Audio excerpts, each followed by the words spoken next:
This is Made in America with Neil Asbury and Rich Rothman. Welcome to Made in America.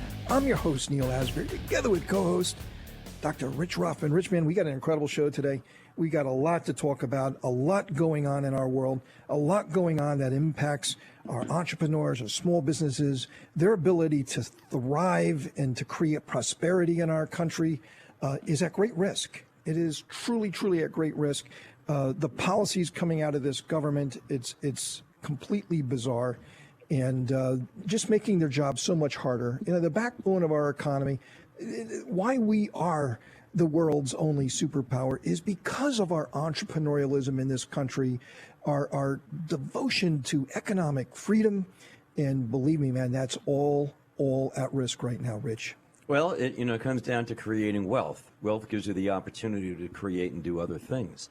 And we're a magnificent nation. But if we live in an environment where you eclipse that ability and you challenge that, then we got a problem.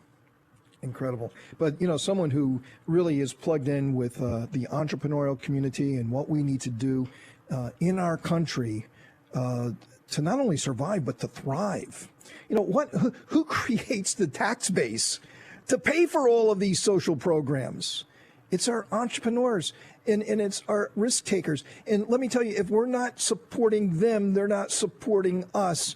And we're just printing money because we're not making anything in this country. We're just printing money and we're debasing our currency and making ourselves look a lot like Indonesia. Well, the bottom line is that you have angel investors and we've all been involved in this. I've been doing it for 40 years. And angel investors look for a really good return for all that risk that they're going to take, particularly when it's coming up way in the beginning before you have the product. And you have the company who's just going to fund it. So if you don't have that return, that reward for that risk, they're going to disappear. They go someplace else because they're not going to be able to do that. And that stops that whole flow of that goodness that we create called the American dream. Well, let's bring on our first guest, a very good friend of the show, someone who we like very much, Steve Moore. He's a former Trump economic advisor. You probably know him from that. A lot of these great policies that really got this economy humming. He's also the co-founder of the Committee to Unleash Prosperity. I love that word, prosperity. Steve, welcome to Made in America. Good to be with you, Neil. Fantastic. It's been a while, so appreciate you having me on the show. Well, you're always welcome. We always love listening to your very insightful comments. Hey, Steve, last week we played a clip, and it was from James Carville, the Clinton guy. And you've probably seen it. It went around the media, and it was basically telling Biden to don't whine. You got a bunch of whiny people all around you. Sell what you got. Don't sell what you don't got. You did some things. Let's focus on what you did. And, because you didn't get all these other things, let's not cry about that. That was one comment. Now, here comes a sort of a converse opinion based on Carville and also coming from the Democrat Party. This one, an Obama advisor, David Axelrod. And listen to what he had to say this week. If 28% of the country feel you're on the right track, going out there and saying, hey, we're doing great is not going to land well. And, you're right. His great strength is his empathy. But you know what? What we learned when I was with President Obama during the Great Recession is even as we were making progress, if we went out there and touted it in the wrong way, people resented it because they didn't feel it in their lives, right? They don't want to be told about all the progress we're making and how well they'll know and they'll feel the progress, but don't try and sell them what they won't believe. Steve, pretty amazing comments. And I don't particularly like their politics, but they are, they're intelligent guys and they're very articulate. And you got Carville and you got Axelrod, two great strategists in the Democrat Party, very different opinions of what's going on right now. What say you?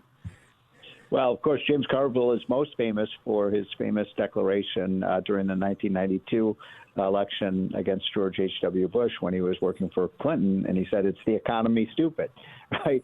And it still is the economy, stupid, and the economy is really floundering right now. We're seeing this high inflation. We're seeing a slowdown in growth. People feel only about 1 in 3 Americans agree with what Biden is doing with the economy, and it's a result. Look, the cancer cell right now is massive increases in spending.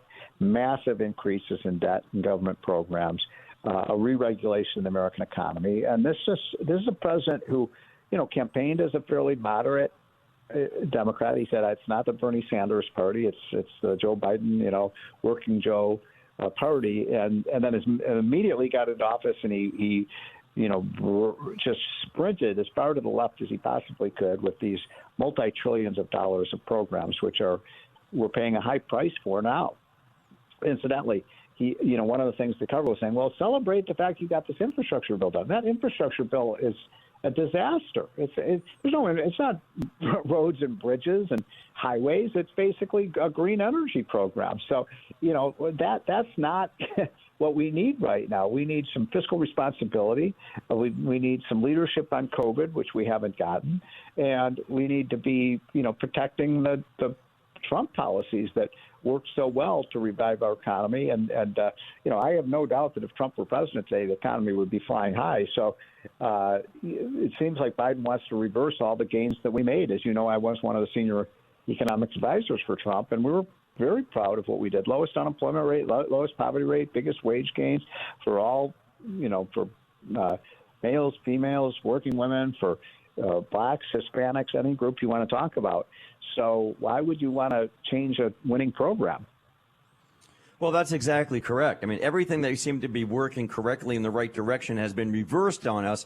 As a matter of fact, those reversals from day one, when he eliminated the Keystone Project, when he shut down the ability to do fracking in the United States, when we basically shut down the energy sector of the United States, and we gave up what I thought was one of the most brilliant things Trump ever did, was make us energy independent, because it wasn't just a question of cheap, sustainable, wonderful energy, which is great for manufacturing and developing a good, strong DGP.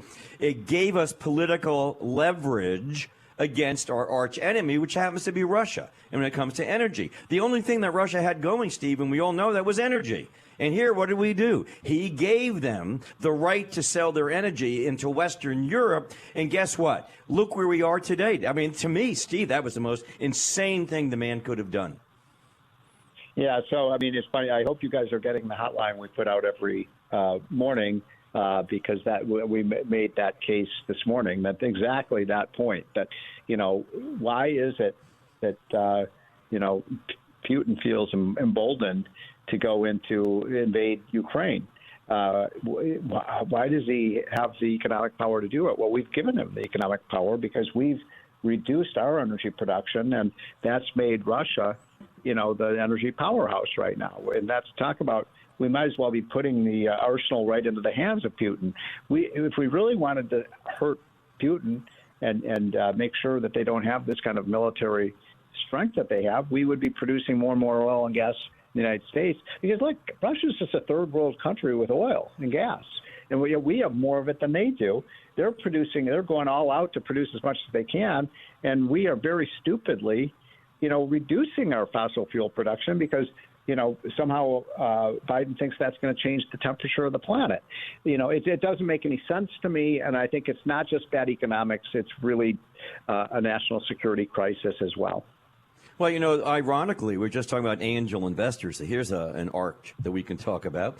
When you were in the Reagan, administration, you were in the Reagan budget office, he succeeded and he took down the Soviet Union without firing a shot. How did he do that? He bankrupted the country.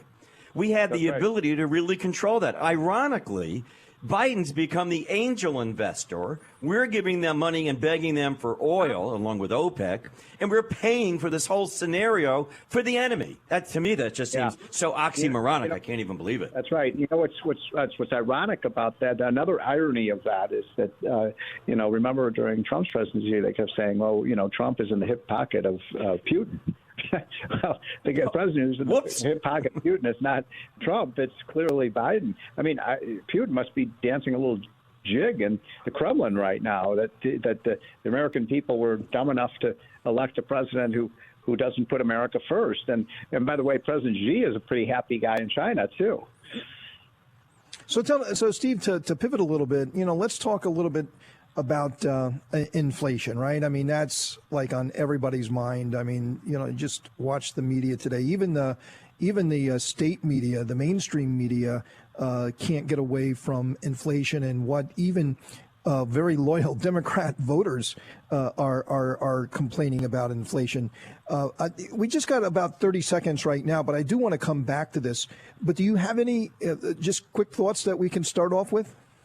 Yeah, the reason we have inflation is because we're massively multi-trillions of dollars spending and borrowing and money printing. And if you keep putting more and more money out there that we can't pay for, you're going to have inflation. It's not. This is junior high school, economics, right? The only guy who doesn't seem to get that is Biden, who says if you want to stop inflation, pass another $4 trillion spending bill. Isn't that the stupidest thing you've ever heard?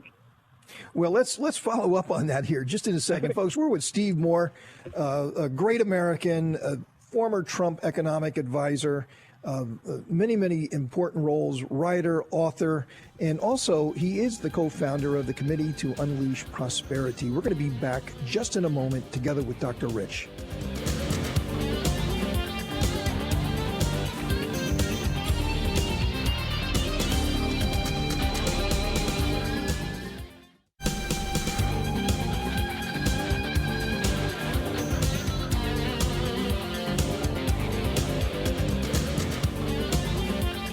Welcome to Made in America. I'm your host, Neil Asbury, together with co-host Dr. Rich Rothman, and we are together with Steve Moore, the co-founder of the Committee to Unleash Prosperity. So now we know why we have inflation, Steve.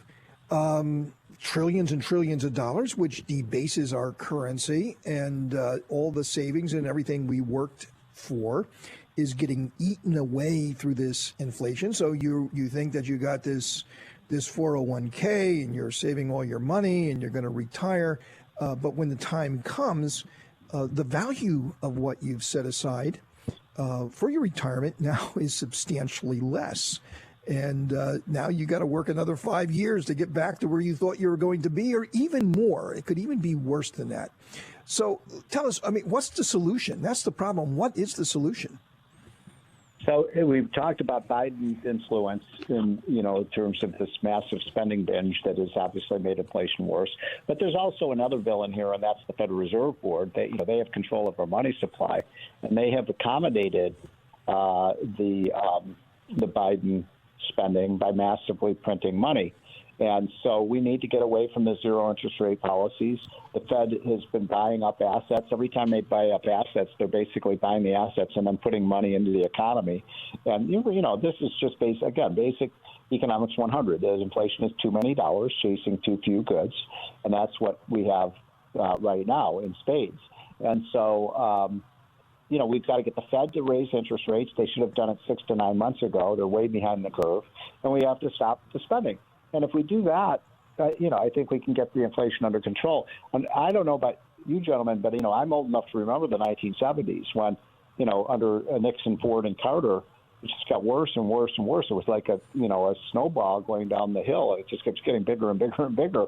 And, by the time Reagan came in, we had 11% inflation.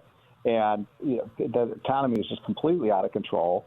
And then we suffered a very, very, very tough recession. I don't know if you guys remember that in late 81, 82, as we drained all that excess money out of the economy. So what I'm telling people is if you and I went out and we took our credit card and just bought lobster and steak and champagne every night for dinner and partied every night and, blah, blah, blah, and we had the time of our lives, it's going to feel real good. And then the bills come due, right? And unfortunately, bills come due. And this is just an artificial kind of expansion we've had. It's all built on fake money. So I'm very concerned about it. Reagan was smart enough to turn it off. We had about 18 tough months, and then remember the economy sprang back to life. I don't know if this president is going to turn it off. I don't think this president is going to turn it off. First of all, he has to be told to turn it off, and we have to figure out who's doing the telling. But he's a statist. Statists don't turn. So he's living in the emotion. He's not living in the intellect. And I use that word really loose. But he's also in denial. Remember, first they said there was no inflation. Then they said inflation is temporary. Then they said, oh, well, inflation's good for you. And good for you. Geez, just ask the guy at the grocery store at the gas pump if it's good for you. And now they say, okay, well, we got to do something, but it's not out of control. And I got to tell you, now we have a problem with some empty shelves in a lot of stores. Our grocery store half the merchandise they don't have. Well, it's really part of that's due because people in New York City and Los Angeles just walk in and take whatever they want and walk right back out. I don't know if you've seen the videos that's this the week other in New side York. of it, right? Those they finally get that's product scary and stuff, they get Steve. stolen. That's horrible. They just walk in and walk out. I mean, yeah, okay, we got supply chain problems, but we got also other problems. Less than $100, they won't arrest you. And then you've got a dual problem where we can't get the workers to get the merchandise off the ships and onto the trucks and into the warehouses.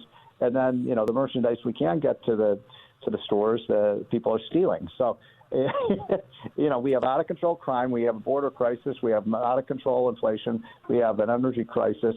Everything is going wrong. And Biden gives a speech last week saying, "Oh, full speed ahead."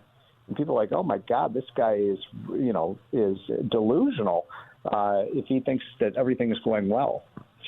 Let me try to back at the studio in Washington. Can they tee this up? Your good buddy Larry Kudlow had a very, very good comment on inflation, and that it's eating away at all of these wage gains. Because they tout, our wages are going up. No, they're not going up. Inflation is taking it all away. Can we play that Kudlow clip? Cut number We 3. didn't need the $2 trillion last winter, and we don't need another $5 trillion now. It's bad enough inflation is running at 7% and likely to move higher. Well, there you go, Steve. I mean, that's your good buddy. Yeah, that's Larry. And, I agree with him. And by the way, the 7% is inflation. Don't forget that we also have producer prices. They are growing at 10%. And, gentlemen, what do you think happens when producer prices go up faster than consumer prices? What's going to happen to consumer prices? Oh, they're going to catch up and go even higher. Exactly. Yeah. This is going to start feeding each other in the cycle. Incidentally, the oil price now is $86 a barrel. That's the equivalent of $4 a gallon. So gas prices are going to go up before they come down as well. I mean, it's a real crisis. Absolutely incredible. Hey, Steve, it's always wonderful talking to you, but unfortunately we're out of time, and it flew by. You're going to have to come back and join us again real soon. Well, love to, and thanks for you guys are important messengers for free enterprise, so thanks for what you do. Thanks a lot, Steve. Thanks a lot. Coming up, we have Kenneth Rapoza from a coalition of a prosperous America. You don't want to miss this.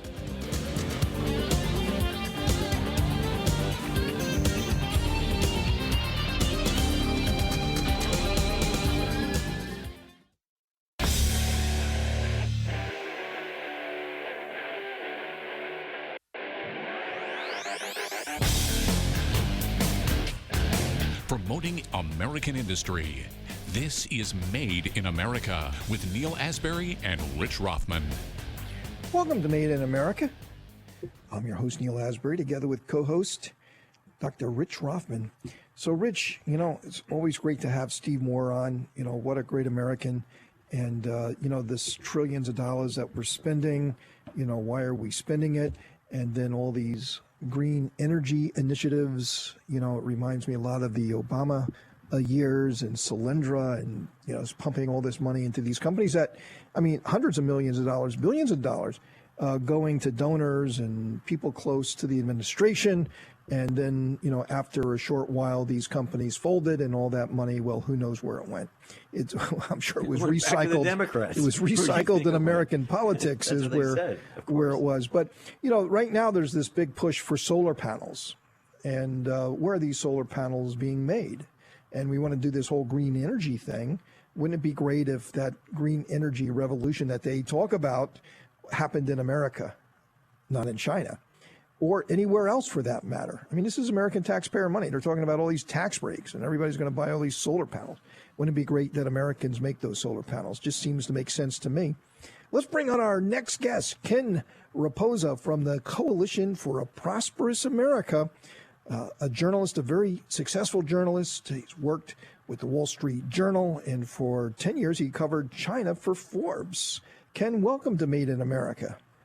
Thanks for having me on. Hello, Neil and Rich. So, solar panels and should we be buying them? Okay, let's say that we should, and let's say that they economically make sense. Now, I got to tell you, Ken, I get calls all the time from these people trying to sell me solar panels, and they want me to send all my energy bills, and they want me to do this, and they want me to do that. And, I just get frustrated because if someone's trying to sell something that hard, it's got to be a gimmick. I mean, something's got to be up with that. But notwithstanding that this seems to be a scam to me, tell me about solar panels and what's the state of solar panels and why can't we make them here and why do they have to come from China? Right. So it's a long story, but to put it really simply, Trump put tariffs on solar panels from Asia, China primarily. That's where 8 out of the 10 top solar panel manufacturers come from, China. And that really revitalized the solar industry. So solar panels were invented in the United States back in the 70s and 80s, and then that whole industry sort of died out when China decided, hey, Brussels and Washington keep giving us signals that they're worried about climate change. We're the Western world's manufacturing hub. Why don't we make them? So they invested in the entire supply chain, and they destroyed the European and the American solar industry. But it seems right now, and it's very interesting, in your article, which I think people should read, it's Coalition for Prosperous America, will Biden go against the majority of Americans who want solar made in the USA? And you point out, this is pretty cool, 83%, Neil, of registered voters think Congress should prohibit taxpayer dollars from going toward purchase of solar panels with materials made from, forced labor in China. And here we seem to be going down this road right now where the net beneficiary of everything I'm hearing right now coming out of this administration is not us when it relates to green energy. It's going to be China. And China's got all the materials they need. They've got the rare earth minerals that you need to have it done. They have the ability to make the solar panels cheaper than anybody else in the world. They tend to undercut us. And it just seems so ironic that here we are again trying to work with solar energy, and all I can keep thinking about is Solyndra 2.0. It just isn't it kind of weird that there are 83% of Americans saying no, don't make it there, and yet it seems like that's where it's being made. Right. So the 83%, that's a poll that CPA did. We did it with Morning Consult. So let's look at those numbers. Right? So 83% say, hey, we don't want forced labor in Xinjiang, China, with the Uyghur Muslims and other Muslim groups making early level of the supply chain for solar. So they do polysilicon, which if you imagine solar panels as being like a cake, that would be like the flour that goes into making the cake. That's polysilicon. Goes into solar panels, just like it goes into semiconductors. Obviously, they don't want that. Nobody on the street wants forced labor. It should be 100% when you think about it. But even the number that's just as interesting is, if I remember correctly, 56% or 60% of registered Democratic voters say, we think that if you're going to make solar a priority in the United States, we should be making it all here. Fascinating. Let's listen to a sound clip here from Laura Ingraham from Fox News. She had something to say about this just the other day. Indeed, Americans should know that a bipartisan group of senators actually wants more Chinese solar panels to be sold in the U.S. So both destroying our oil and gas sector and giving the Chinese an edge on green power. That's great. So, Ken, I mean, our own government, He said that. I feel so good because I had literally written about this, and we probably sent that around to our friends. Well, she read your piece, obviously. She should have held. Wait a minute. I think she held your picture up. I'm not sure. I was a little tired. I watched the rerun at 3 o'clock in the morning, and I think she held this picture up. I'm not quite sure. But isn't that amazing? I just find this whole scenario to be so strange to me and so perverse in the sense that we are absolutely fueling, that's words used on purpose, the economy of China as we're trying to fuel ourselves. Right, and China's very happy to do this because remember now, China, unlike Japan in the 70s and 80s when they were making Toyotas and Hondas, Japan's a small little island, so it was easy for Japan to eventually say, okay, we'll make the cars in the United States. We're not going to employ Japanese workers to do it. We'll just employ you Americans, and we'll do it there. It's a big market. We could do it. But China has, 500 million people in the workforce. It's a country of 1-point-something billion, but they don't all work, obviously. So let's say there's 500 million people in the workforce. That's more than the United States workforce by probably a factor of 2 at least, maybe a factor of 3. And China's interest is not really in making things in other countries. And when they do make things in other countries, like Africa or Kazakhstan, for example, they make sure they're sending their Chinese workers to do it. So China wants to make things there. China is very interested in making solar panels for the world. They want people employed. That's what they do. So you don't want to have American green energy policy be a China jobs program, and you certainly don't want to go from being relatively fossil fuel independent to turning China into the sunshine OPEC. So it's a lot at stake. Biden will be the ultimate decider, and we will see by February 6th, which is a deadline as to when he will decide whether Trump-era tariffs remain or are removed. So, Ken, we don't have a lot of time left, but in the short time we have left, we had the governor of Alaska on not long ago, and he had told us that, hey, look, they got a lot of rare earth materials in Alaska, but regulation and all of this, it's prohibitive to mine. I mean, do we have the supply chain? Do we have the materials here, and do we have the will here to mine those materials to compete? We have the materials here. There are companies here that want to invest or claim they will invest in polysilicon production. This would be something they could do in the United States. Again, that's the flour that goes into making the solar cake, if you will. And once you get the flour, then you can make the cake, right? So you need the flour first. And the flour, for the most part, all comes from China. And a lot of it comes from Xinjiang, which is the Muslim part of China that's many of those people are being persecuted, and the State Department defines it as a genocide. So if you could get the flour, the polysilicon, and have it more made here, you would be less reliant on China. Yes, there is interest in making it here, but again, if you and I want to start a factory or want to start any business, no matter what it is, and we are going to put $1 million into that business, but find out that the Chinese are also going to put $1 million, well, where does $1 million go farther, in the United States or in China? So we're not going to be able to compete with that. So we have to have this protection, really.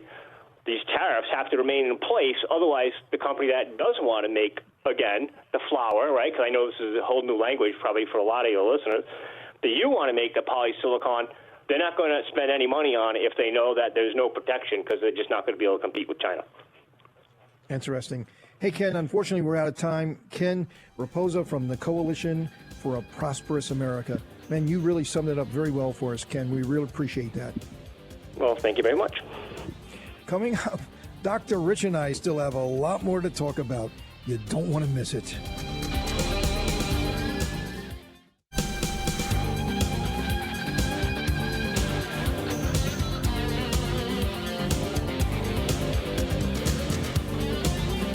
Welcome back. I'm your host, Neil Asbury, together with co-host Dr. Rich Rothman. Thanks for staying with us, man. We got so much more to talk about. We're just getting started here. We still got a couple of great segments ahead of us. And we're going to start off right now talking about energy and electric vehicles and how that all ties together. We got a great sound clip coming up here shortly from Congressman Waltz talking about the failed energy policy of President Biden and how that has emboldened Vladimir Putin and what's happening right now in the Ukraine and how this all ties together. We kind of mentioned that a moment ago. But first, we want to start with the GM or the CEO of GM, Mary Barra, talking about an all-electric vehicle manufacturing as of 2035. Listen to this. This is kind of hard to believe. Do you foresee a time where General Motors will no longer make internal combustion vehicles? Well, again, we've said by 2035, all of our light-duty vehicles will be EVs, and we're looking also where we'll be around the globe. In certain places, you need to make sure that you have the right charging infrastructure, but we are leaning heavy into EVs. So yes, we believe in an all-electric future, and we're the most aggressive in the United States for light-duty vehicles with setting that goal of 2035. So, Rich, I mean, that's pretty startling. I mean, hey, look, we're 13 years away. And I was actually driving down the road the other day and just, I was at a stop street and a traffic light, and I was watching the cars come. It was a pretty busy intersection, and I was just watching there and looking for the electric cars. I mean, how many electric cars kind of came towards me? And there were very, very few. I mean, there were some Teslas, but there were very, very few. I mean, it is, 1%, 2% of the cars coming by were electric. And so you got the CEO of General Motors saying that by 2035, 13 years from now, every one of those cars, or at least all the new ones that's being produced, will be all electric. And how do we get there? I just don't know. I mean, how do we get it? How do you charge? Is the electric grid? I mean, can we even charge these cars? I mean, how many cars are in America? I mean, how many cars? I mean, how many cars? 100 million? 120 million? Do we have the capacity to charge 120 million cars on our electric grid? I think the answer is no. Well, I think there are so many disconcerting thoughts about this. And just imagine for a second, you're going to have 200 million cars out there because it's going to have to go all electric. And yet, where's the conversation on how to fuel these cars? Biden gets out there, listen, this emanated from an executive order from August 5th calling for half of all new vehicles sold in the U.S. to be zero-emission vehicles by 2030. So we already know that can't be the fossil fuel guys. It's going to have to be an electric car. That means a couple of things. One, we're against fossil fuels. Where does most of our electricity, the megawatts, we're talking the heavy lifting electricity for industry, where does it come from? It's coming from fossil fuels. Fossil fuels. Gas. Except for nuclear, which is they haven't built a plant. Now there is one that's being built in Georgia, along the South Carolina-Georgia border there, but this is the first one in like 30 years, 40 years. Well, because it takes years to get permission to do it, the issuing process. Then it takes years to build it. So it ain't going to help us in the next 13 years. That's not going to happen. So you can't have coal, because they hate coal. Oh, my God, you can't have clean coal technology. So you can have these electric things, which they're going to leave to the government. You're going to trust the government to put together the Exxon stations of the world, the United States, to charge up your cars?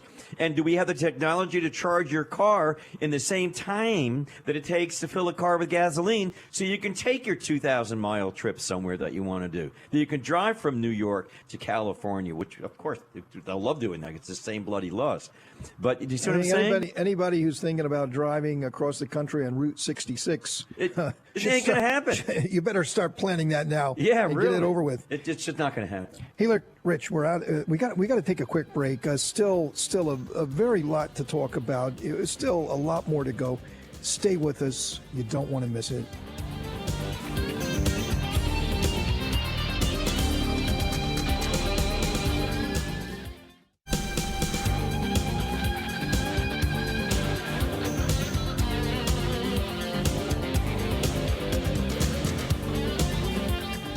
We're back. We're pleased that you stayed with us. I'm your host, Neil Asbury. Got co-host Dr. Rich Rothman here. We've had an incredible show, lots of great discussion. We're very happy that you're here with us today. Please join us in the future. We still got so much more to do here. And folks, let me tell you, we got to all educate ourselves here based on this next election and what's going on in our country. And we'll do our part to try to bring you great programming, great guests, and insightful commentary here at Made in America. And we're very proud to have you with us. Hey, I talked, Rich, just a moment ago about Congressman Waltz and what he had to say about energy policy, or should I say the failed energy policy. And I want Americans to understand that Biden's failed energy policies are directly leading to instability around the world. When Biden shuts down American pipelines, American drilling, puts regulation on our fracking and moves us away from energy independence, he's moving the world towards Russian oil and gas. So, Rich, I don't know why that's hard to understand. I just don't get it. Why is that hard to understand? Because the mainstream media won't let you understand it, because they're not going to discuss that. Think what's happened in the short 12 months since Biden's been inaugurated. And here we had Russia in check, China in check, North Korea in check, the Mideast in check, moving towards all these peace agreements that the president's son-in-law, the Abraham Accords, and we had energy independence. We were basically bankrupting Russia because the only thing working for Russia was energy, and they could export energy, and they needed that pipeline. And here we had everything we needed right. We were self-sufficient. We were moving in the right direction. Great employment, all the good. We know all that. Just listen to a Trump rally. In the first 22 minutes, he says it. But he turned that around. And by allowing Russia to have access to Europe for its oil, let's say energy, because there's lots of products that they put out. And by the way, it's not clean oil as we do here. We're the only country that really adheres to a very clean EPA concept. Let's keep the environment clean. Russia doesn't do that. OPEC doesn't do that. Venezuela doesn't do that. All those cats don't do that. We do that. So he opens up energy going into Europe from Russia. He takes away the leverage we had over them politically and economically. Russia then starts sending it more into Germany. Germany has now said, well, we're not so sure we're giving military to this incursion situation in the Ukraine. Now, why do you suppose that happened this past week? Why? Why? Because if they go against Russia, they're going to be freezing. And so far, this is turning out to be a pretty bloody cold winter. So that's what's happened with a failed policy. We've given away, well, Cuba Gooding, the Kwan, from Jerry Maguire. We've given the Kwan away. Russia's got it right now. Biden, who knows what Biden? Maybe he's the big guy getting 10%. I have no idea. But the point is, we've allowed ourselves to get into this situation, Neil, and it's only going to have dire consequences. And the thing that really irks me is that how many people and families are suffering because of the job loss that it's horrible. Great paying job. We're talking 80, 100,000, 120,000, really strong jobs. It's just, it's a shame. When we think about the economic benefit, and, we had talked just a moment ago in the break about you want to kill fossil fuels, but how about all that tax revenue? About all the taxes? Where are we going to replace the tax money? We talked about fuel tax, and all the taxes that local and state and the federal government collects on fuel. Well, they're going to call it mileage tax. They're going to be monitoring where you go. Where do you get that? And then you're going to have to submit along with your IRS form, since they're going to have 87,000 more agents to play with. That fortunately, Manchin said no to that, at least so far. But he was really against the IRS thing, and. Hopefully we can make it through this election. We will make it through this election, and we're going to have a new Congress, and that's going to really make a huge difference. We're going to be talking very differently once this threat of a simple majority on the Democrat side could transform our country into a socialist nightmare. We're how many months away from being able to dodge that bullet. Hey, look, Rich, what we should be doing is having a segment for Senator Kennedy. And we love his clips, and this is a clip of him last week. We're going to give him the last word of our show this week. Senator Kennedy from Louisiana. It's no wonder that so many Americans think that this administration doesn't care about them or their lives or their future. Now, I say this with respect, with all the respect I can muster.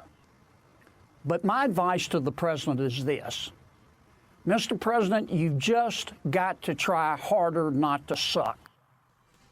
Well, that's Senator Kennedy. Folks, unfortunately, we're out of time, but we're going to be back again next week for another adventure of Made in America, where we never stop fighting for your jobs.